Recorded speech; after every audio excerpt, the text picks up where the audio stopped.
Hello friends, welcome to the Zorawar classes.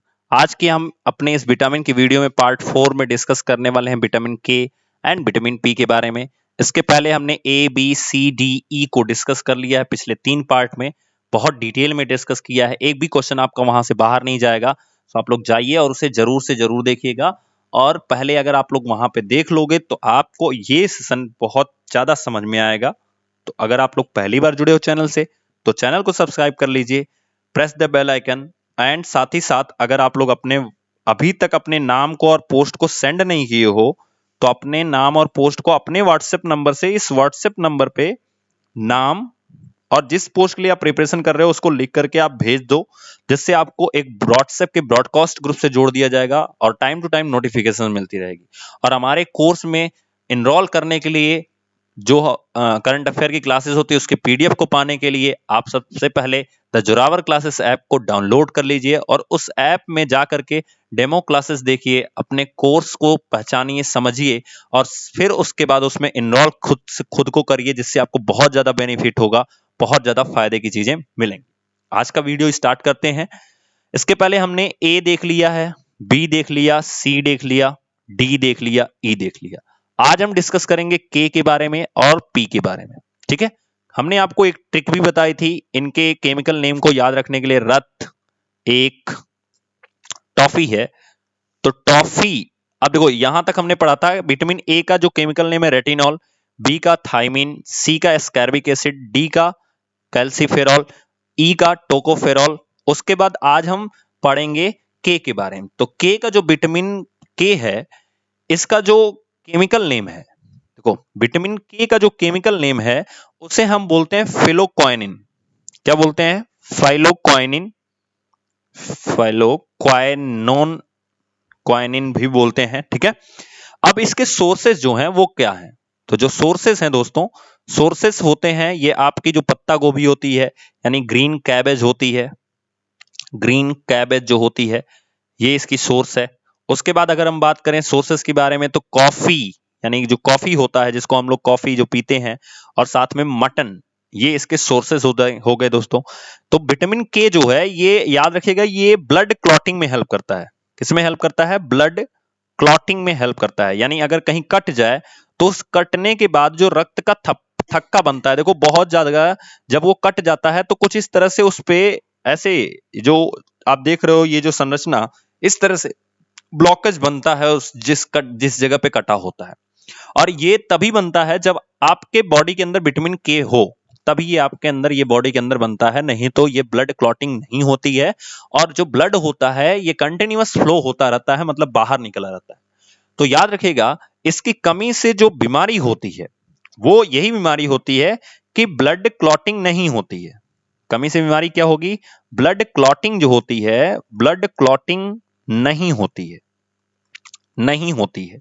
और ऐसी बीमारी एक लोग थी रॉयल डिजीजेस, इसे रॉयल डिजीज के नाम से जानते हैं, यानी अमीरों की बीमारी के नाम से जानते हैं। अगर आप इसको याद रखोगे तो इसे हम क्या बोलते हैं? रॉयल डिजीज के नाम से जानते हैं। इसे हम अमीरों की बीमारी भी कहते हैं। क्यों? क्योंकि ब्रिटेन की एक रानी थी जिनके खानदान में अगर थोड़ा सा भी कट जाता तो खून बहता ही रहता था, तो इसे रॉयल डिजीज इसीलिए वहां से इसका नाम दिया गया है, रॉयल डिजीज। ठीक है दोस्तों, अगर अभी अभी तक आप लोगों ने व्हाट्सएप नंबर पे 8638008832 पे अभी तक अपने नेम एंड पोस्ट को नहीं सेंड किया है तो आप लोग सेंड कर दीजिए, आपको टाइम टू टाइम नोटिफिकेशन मिलता रहेगा। द जोरावर क्लासेस ऐप को डाउनलोड कर लीजिए। ठीक है, चलिए, तो ब्लड क्लॉटिंग नहीं होती है इसकी कमी से ब्लड क्लॉटिंग नहीं होती है। ठीक है, अब आगे बढ़ते हैं। इसकी कमी से एक और बीमारी होती है जिसे हीमोफीलिया बोलते हैं। क्या बोलते हैं? हीमोफीलिया। अगर आप याद रखोगे तो इस वर्ड में आपको एक चीज दिख रहा होगा, हीमोग्लोबिन से रिलेट करता है। किससे रिलेट करता है? हीमोग्लोबिन। और हीमोग्लोबिन जो होता है ये आरबीसी में पाया जाता है। आरबीसी जो होता है ये कहां पाया जाता है? तो ये ब्लड में पाया जाता है।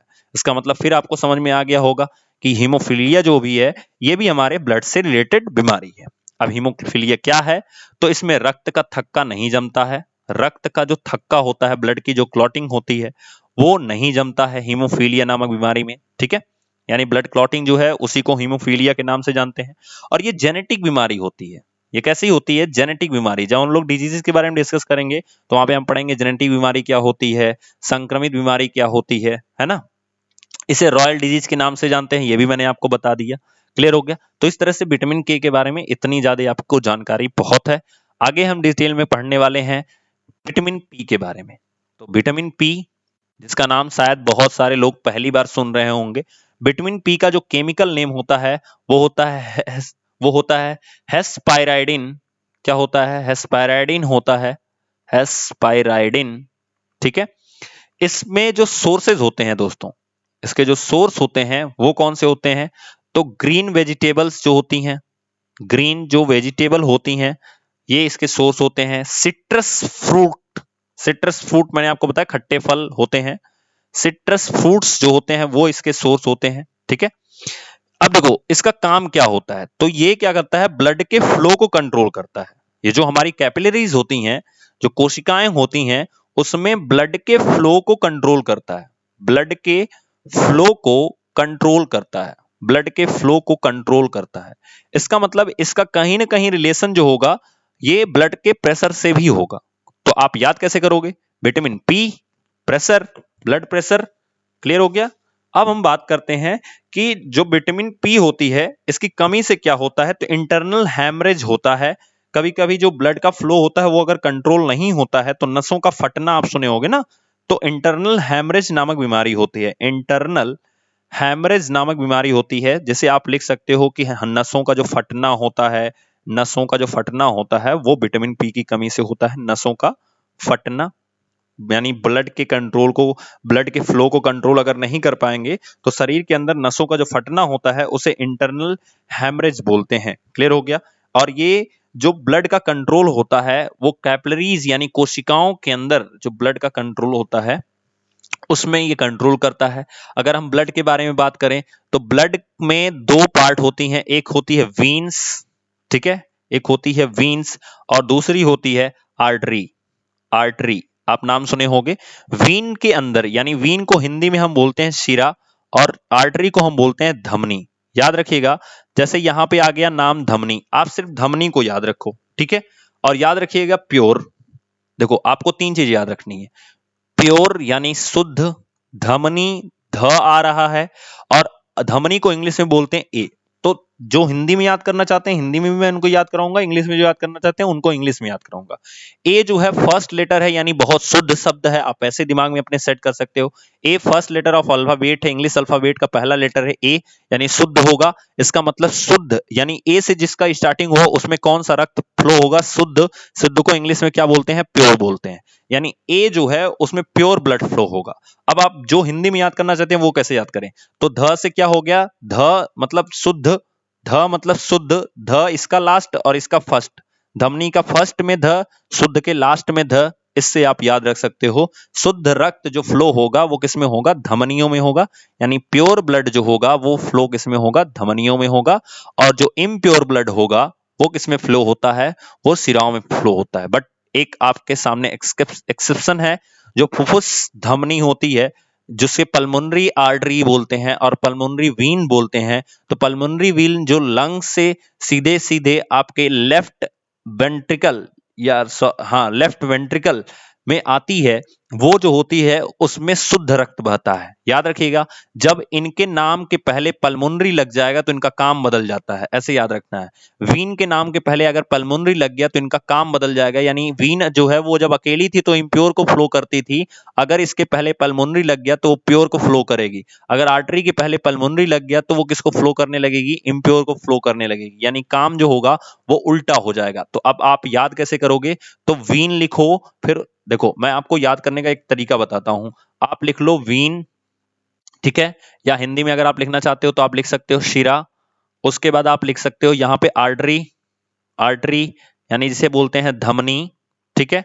और इनके बाद इसके सामने आपको लिखना है इम्प्योर। ये क्या हो गया? इम्प्योर, ठीक है। और इसके सामने आपको लिखना है क्या? प्योर, ठीक। अब अगर इसके पहले कोई और नाम जुड़ गया, आपको सिंपल से याद रखना है, इसके पहले कुछ भी लिखा गया, चाहे वो हिंदी में चाहे इंग्लिश में, अगर हिंदी में लिख दिया फुफ्फुस शिरा, फुफ्फुस धमनी, या ऐसे लिख दिया हिंदी में तो इसके पहले नाम तो जुड़ गया ना, तो जब नाम जुड़ गया तो इसके काम बदल जाएंगे। यानी अगर यहाँ पे हम पल्मोनरी लिख दिए, पल्म्यूनरी लिख दिए, तो याद रखिएगा इसका काम बदल जाएगा। यानी पल्मोनरी लिखने की वजह से इसका काम बदल जाएगा। काम क्या बदल जाएगा? पल्मोनरी अगर लिखा गया तो इम्प्योर ये फ्लो करने लगेगा, और पल्मोनरी लिखा गया तो प्योर ये फ्लो करने लगेगा। बस इतना सा आपको ये रिलेशन, जो ये फिगर मैंने आपके सामने बना के दिया है, ये आपको याद रखना है। ठीक है, तो दोस्तों हमारा आज का जो विटामिन का सेक्शन होता है वो कंप्लीट होता है। नेक्स्ट वीडियो में हम लोग डिस्कस करेंगे मिनरल्स से रिलेटेड। मिनरल्स पे आपको 2 वीडियोस मिलेंगे, और जैसे ही मिनरल्स खत्म होगा फिर हम अपने डाइजेशन सिस्टम के अंदर आएंगे। मिनरल्स 2 प्रकार के होते हैं, micro and Marco. Micro and Marco यानी छोटे और बड़े, इस तरह से 2 प्रकार के मिनरल्स होते हैं। माइक्रो मिनरल्स में फ्लोरीन के बारे में हम बात करेंगे, आयोडीन के बारे में बात करेंगे, क्लोरीन के बारे में बात करेंगे। इन सब मिनरल्स के बारे में बात करने वाले हैं। सॉरी, फेरस के बारे में, आयोडीन के बारे में, कोबाल्ट के बारे में, इन सब मिनरल्स को बात करने वाले हैं। मार्को जो हमारा मिनरल्स होगा, जो एक तरह से बड़े लेवल पे वर्क करते हैं, उसमें कैल्शियम हो गया, फास्फोरस हो गया, मैग्नीशियम हो गया, पोटेशियम हो गया, इन सब चीजों के बारे में बात करने वाले हैं। ठीक है, चलिए तो आज के लिए इतना ही। और अगर आप लोगों ने अभी तक चैनल को सब्सक्राइब नहीं किया तो कर लीजिए। अपने व्हाट्सएप नंबर से, इस व्हाट्सएप नंबर पे अपना नाम और जिस पोस्ट के लिए आप प्रिपरेशन करते हो उसको लिख के भेज दीजिए।